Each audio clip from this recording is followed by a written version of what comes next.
Dore ukuri guhari ku isi dutuyemo, iyi si turimo turi abacumbitsi, abantu benshi bakomeje kugenda baduca mu maso ndetse bamwe twakundaga. Uyu mwamumenye ku izina rya Gloriose cyangwa se Gogosi mu izina ry'ubuhanzi. Uyu ni umwana w'umukobwa waje hano mu Rwanda ndetse atangira kuba yakundwa n'abantu batari bakeya hano mu Rwanda, ku buryo rwose abantu benshi bakurikiranaga ibihangano bye, yitabira ibinyamakuru bye bitandukanye, bamukoresha ibiganiro avuga inkuru ze z'ubuzima bwe. Gusa hari ibyo tutabasha kuba twamenya, gusa uyu munsi kuba yatabarutse byatumye tuja hasi ducukumbura ese Gogosi ni muntu ki. Hari byinshi ukwiye kuba wamenya kuri nyakwigendera Gogosi utamenye mbere y'uko ari hano ku isi. Reka mufashe ngutembereze iwabo mu karere ka Burera ndetse mwinjize mu muryango we bwite, mubyire nyina w'umubyara, mama w'umubyara, ndetse mubwire n'igishobora kuba cyamwishe. Abenshi muzi neza yuko barimo baratambuka bazize bagenzi babo. Ese nawe bashidikanya yuko uyu Gogosi yaba yishwe nawe n'uburozi nk'uko byavuzwe nyuma ya nyakwigendera Dore Imbogo? Ikaze.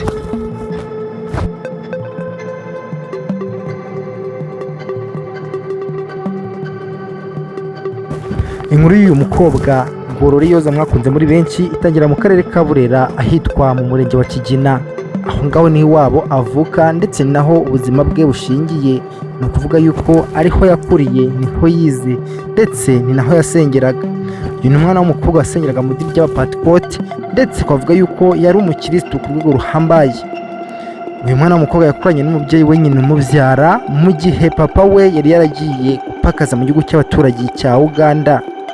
Ibi ngibi nk'aho bidahagije, Gogosi yavuze yuko yabonye ubuzima iwabo burimo kwanga ubwo yari afite imyaka 18, ahitamo kuba yakwerekeza mu mujyi gushaka akazi.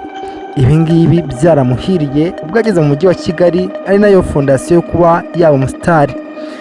Yaje kwisanga akorera umugabo bitaga Jafiti Ahimbazwe ndetse n'umugore we bitaga Claudette Mbonayigira. Aba ngaba bafashe umwana w'umukobwa bamuha inshingano zo kuba yakora amasuku mu rugo, akazajya abatekera cyangwa se abafasha imirimo zo mu rugo ziciriritse. Ibi ngibi umwana w'umukobwa yabikoze neza ndetse yaza kwisanga yabaye nk'umwana w'aho ngaho, ku buryo bamuhaga icyizere mbese cyangwa se inshingano zose ndetse bakamuha n'uburenganzira bwe nk'umwana w'aho ngaho.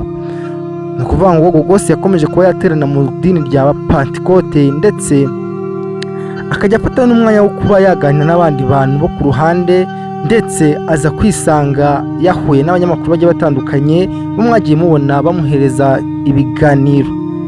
Uyu Gogosi bitunguranye abantu benshi ba hano Kigali, hanze ya Kigali ndetse no hanze y'igihugu batangiye kwisanga bakunze umwana w'umukobwa Gogosi Gloriose. Bidaciye kabiri murabizi neza yuko burya gufonda biragora. Gogosi yatangiye kuba yakora indirimbo, dore ko Pantekote yabaga mu makorari. Indirimbo ze bidaciye kabiri zarakunzwe kubera uburyo yaziririmbanaga ubuhanga ndetse n'isura abantu bamukundiraga, ingano ye n'imyitwarire yagiraga ubwo yabaga ari imbere ya kamera. Gusa Gogosi uyu munsi ese arabarizwa hehe? Amakuru ahari ni uko nyakwigendera Gogosi atakibarwa ku isi y'abazima. Ese wowe wamukundiraga iyihe ndirimbo? Umukundiraga ikihe kiganiro? Ese azakuva mu mutwe? Reka twinjire ku gishobora kuba cyamwishe cyangwa se cy'abantu barimo guporopoza yuko gishobora kuba cyamwishe. Maze neza yuko hano mu Rwanda nyuma ya Dore Imbogo ndetse n'abandi basitari bagiye batandukanye hakomeje kuvugwa impfu nyinshi ziturutse ku marozi. Ese n'uyu mwana w'umukobwa uko bikomeje kugenda bivugwa mu makuru yuko nabyo bishobora kuba biri mu byamwishe, turaza kuba twabyakira gute? Tubihe amatwi cyangwa mu kimwe abaganga nabo baza gutangaza icyaba cyishe umwana w'umukobwa. Shogora guhari turahabaye, kandi subscribe kujya tuye tubana mu makuru agiye atandukanye tumenya impamvu ndetse abiteguye ku munsi uzakurikiraho w'ikiriyo tuzaba turi kumwe live kuri iyi channel.